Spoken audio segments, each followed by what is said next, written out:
ഞാൻ പറയട്ടെ, ഹരിഹർ നഗർ എന്ന് പറഞ്ഞ പടം ഞാൻ സെക്കൻഡ് പാർട്ട് തേർഡ് പാർട്ട് കൊടുത്തപ്പോ ജഗദീഷ് ശരിക്ക് പഴയ അപ്പുക്കുട്ടന്റെ പടത്തിനെ ഇമിറ്റേറ്റ് ചെയ്യാണ്. അതിനകത്ത് അങ്ങനെയാണ് ചെയ്തിരിക്കുന്നത്. അതല്ലോ വേണ്ടത്, ജഗദീഷിന്ന് വരണ്ടേ. അല്ല, അന്ന് ഈ സിനിമ ഡയറക്റ്റ് ചെയ്തതും, അതായത് 2009-ലും 2010-ലും അടുപ്പിച്ചടുപ്പിച്ച് സെക്കൻഡ് പാർട്ടും തേർഡ് പാർട്ടും ഇറക്കിയവരാണ്. അപ്പോൾ അന്ന് ഇത് ചെയ്ത സമയത്ത് ഇങ്ങർക്ക് ബുദ്ധിയൊന്നും പോയില്ലായിരുന്നോ?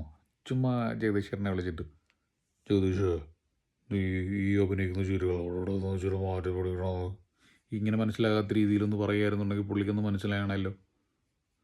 ഈ കാര്യം പറഞ്ഞാൽ ഈ സംഭവം അത്രയും കണ്ട് ഇഷ്ടപ്പെടുന്നില്ല. അന്ന് പുള്ളിക്ക് അത് പറയാൻ പറ്റിയില്ല എന്നുണ്ടെങ്കിൽ പുള്ളി ഇന്ന് വിടുന്നുണ്ട് ജഗദീശ്വരനെ കുറ്റം പറഞ്ഞപ്പോൾ ട്രോളി. ഓൾറെഡി കുറച്ച് ട്രോളി ആൾക്കാർക്ക് ഇപ്പോൾ വീണ്ടും ഒരു ചാൻസ് കൂടെ കിട്ടി, അത്ര തന്നെ.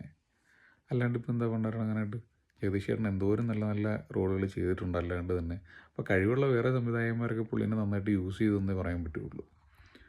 അല്ലാണ്ട് എന്താ, നിങ്ങൾ കഴിവുള്ള മനുഷ്യനാണ്, നിങ്ങളെ എനിക്ക് ഇഷ്ടമൊക്കെ ആയിരുന്നു. പക്ഷേ ഇപ്പോൾ ഈ ഒരു സംഭവത്തിനകത്ത് എന്തായാലും ലാലെന്ന് പറയുന്ന മനുഷ്യൻ അങ്ങനെ ഒരു വർത്തമാനം പറഞ്ഞത് എനിക്ക് ഇഷ്ടപ്പെട്ടില്ല.